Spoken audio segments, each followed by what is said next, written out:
Simon Hello? in Ontario. Yeah, Hello. Hello? Hi. Hey, Don and Russell, how are you guys doing? Hey, how are you doing, Simon? Good, good. It's a pleasure to talk to you guys. Don, you had a good talk there before about the second coming, and I was just thinking about the analogy of that with the kind of Jewish version, where the Jews aren't waiting for a second coming, but for their first Messiah, coming, right? I guess. Right. And I was just thinking to myself, like, assuming that happens, like, what happens after that? People are just, like, in a state of amazingness for the rest of eternity, for millions of years? Like, Well, it's like in look Star back Trek at when us where we had this turmoil and there's a build-up to that coming, and then those guys kind of just have it easy. You know, they're born, they live their entire life, and then, I don't know. So, well, I was going to make an analogy that in Star Trek we know that Spock's blood is green, right? But Yeah. but we don't know the color of his bones because that was never discussed in the show. So you're off the script is the problem. okay. Yeah, it's like You've run off the rails of the fiction. what blood type is the Mad Hatter? So that's the answer. Is that the story only went so far; it didn't cover all the eventualities. Oh, yeah, I see what you're saying. Yeah, I see what you're saying. Yeah. So I had two things I wanted to do. One was to ask like a quick question on your opinion on the Kuzari argument. Not and then familiar another with thing that? But Sorry? what is that? The Kuzari argument. That's in the Jewish tradition. There's the main argument that rabbis always tell me is that the Jews witnessed God giving them the Torah or the Bible, and there were 600,000 of them. And after that, 600,000, a big number. Yeah, and then after that, they passed down that story, and so the argument is, how can the Jews have this story in their Bible if it didn't happen? Well, it's funny you should mention that because last week I saw Christopher Hitchens rise from the dead. Do you believe me? Oh, I saw it too. Yeah. Actually, Believe me more? It happened. It just so happens that 1 million people were with me, even more than in that story. I can't give you any of their names, and none of them bothered to write it down, but I'm telling you now that there were 1 million people, and so you couldn't disbelieve me if 1 million people agree with me, right? Yeah, I got a videotape in the mail about Jesus, and the outer material for it claimed that 3 billion people had seen this videotape. I mean, the thing is, I kid, but some people say things that aren't true. Either they know that they're not true, or they really want them to be true, and they delude themselves into believing It's oral it. history, and it gets embellished along the way. Yeah, and sometimes they come up with numbers in order to make their story sound impressive that actually, I mean, if it's part of the one story that says, I saw this thing, and so did 600,000 of my friends, just because it says that in there doesn't mean that the 600,000 were there. And it is like their kind of main argument, which, well, it sucks. It's just shocking. It's just crazy. Yeah, the skeptic in me says, well, that's a claim that has to be proven somehow. Yeah, exactly. I mean, if that's the only argument, and you don't have anything else, then it's...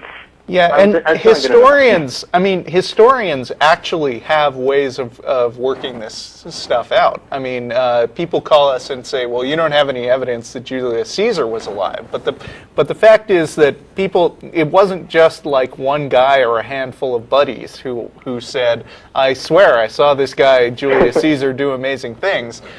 A whole bunch of different people from different cultures had kind of interactions with this guy, and there are things about people like Julius Caesar where even if you have a pretty good reason to believe that the guy was real, some of the claims about him, like he was a god in human form and he rose straight to the skies when he died. historians don't have to believe that stuff. I mean, Yeah. they can actually figure out which Cross of the the lines, things are, right. which of the things are supported by the historical evidence that they've got from multiple sources. So, miraculous claims require, Yeah, for sure. what's the quote exactly? Extraordinary claims. Require extraordinary Extraordinary evidence. evidence. Was Yeah. that originally Carl Sagan, or? Well, it's attributed to him, so that's Yeah. that's a good one. So, Can I make one more point? sure. So I was reading Genesis about a month ago, and just in the very beginning, the way it read, it sounded as if it's written from a perspective of a person who observes the world and doesn't know much else beyond what a person would know 3,000 years ago, per se. So the hierarchy of creation is like light, darkness, water, and then earth.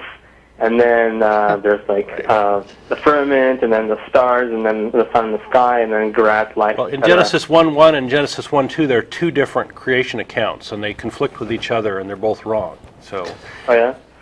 Yeah, and I was saying last it's pretty week. bad when the Bible contradicts itself, right? Yeah, I was Yeah. saying a couple of weeks ago when I was on that maybe the Bible wasn't written by a bunch of ignorant nomadic sheep herders who were just writing about the things that fell in their experience. But if it wasn't, then somebody sure went to a lot of trouble to make it look like it was.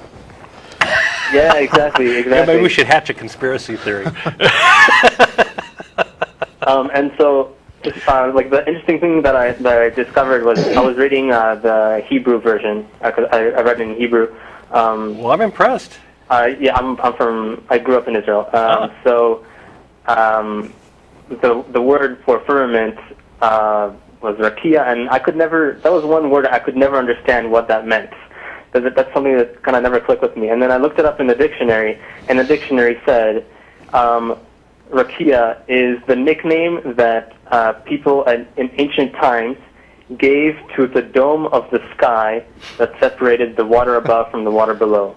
Yeah. And so it all of a sudden made total sense. People physically, like literally believe that there's a physical dome separating the water above from the water below. Yeah, and the stars were all pasted to it. You think that's crazy? Some creationists still say that that's real. Okay, yeah, you see the flat Earth creationists, I guess? Well, I don't know if they're flat Earth, but I think Henry Morris in particular has used that to explain the Great Flood. He was like, oh, well, there was a bunch of water hanging in the sky, and then God let it all go, and that's where it came from. Yeah, and Genesis literally states it like that. There's water above the dome, and that explains why the sky is blue. That explains why, that explains rain. And I had a hunch that the story of Noah's flood will have some connection to this, and I read ahead. Right. And it said windows opened up in the firmament, and then Kinda water like fell down. Spaceballs. So it's like, okay, come on. This is like So positive proof that this is written by. It's an amusing story, but don't take it too seriously. Yep. Okay, we got 5-6 minutes left. So Thank you, All Simon. right, Thanks it was for a pleasure calling. talking to you guys. Happy Darwin Day, and Okay. I'll right. keep watching your videos. All right, see ya. Bye.